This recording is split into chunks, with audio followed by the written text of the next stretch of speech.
today's cooking show, and today I have got for you a burger that just about every single son of a bitch has had, and nobody makes it home. Yeah, it's a burger. Just about every single man, woman, and child on this, at least in this country, and pretty much on the planet, has had this burger. But almost none of them have made it at home. Well, that ends today, because I'm going to show you how to make it. This is my version of a McDonald's cheeseburger. Okay, first thing we got to do for these here burgers is we got to make some fast food patties. Now, how do you make fast food patties? Well, it's pretty simple.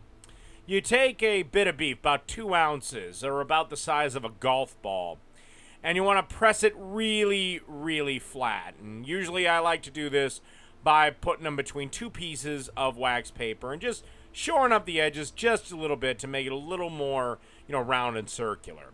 Or you can press down with a plate. On the bottom sheet of this baking sheet, I've also got some wax paper.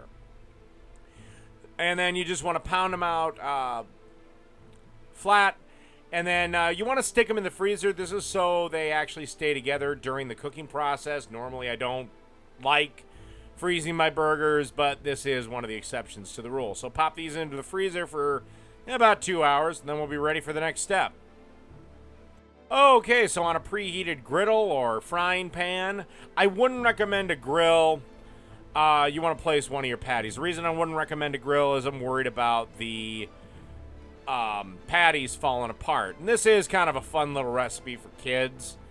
Kind of blow their minds a little bit. They can make this stuff at home with, better ingredients other than the pink slime that fucking McDonald's gives us. So, nothing too special here. Be about, 2 minutes per side. All right, let's go on to the next step. Okay, now, normally I actually flip these about 3 times just to they kind of bow up when they freeze a little bit. So you want to do it about 3 times. But really, these are really super fast burgers. Like I said, the second they start cooking, man, they are done literally, like I said, 2 minutes. Not going to take you very, very long at all.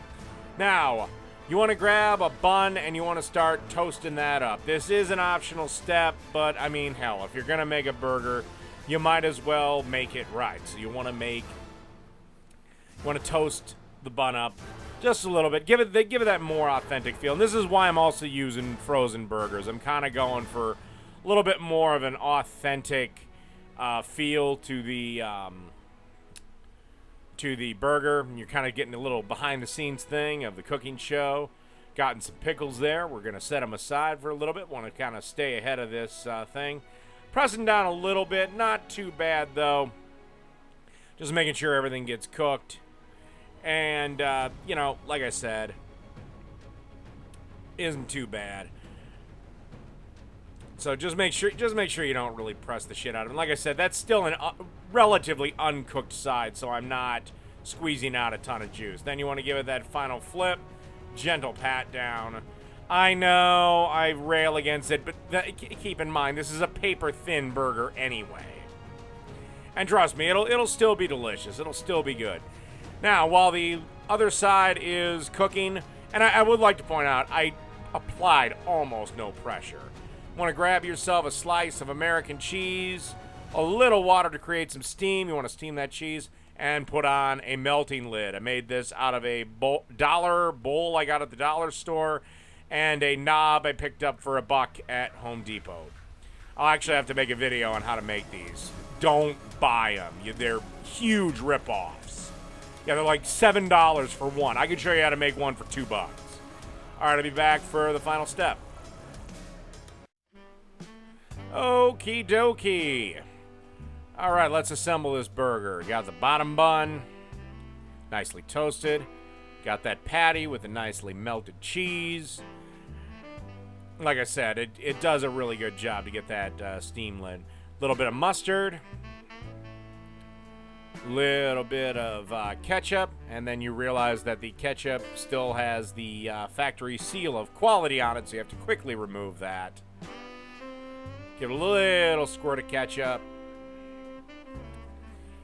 And I did leave out the onions. you can certainly add them if you want, but I also left them out to avoid a cease and desist from McDonald's. 3 pickles, top bun, done. Easy.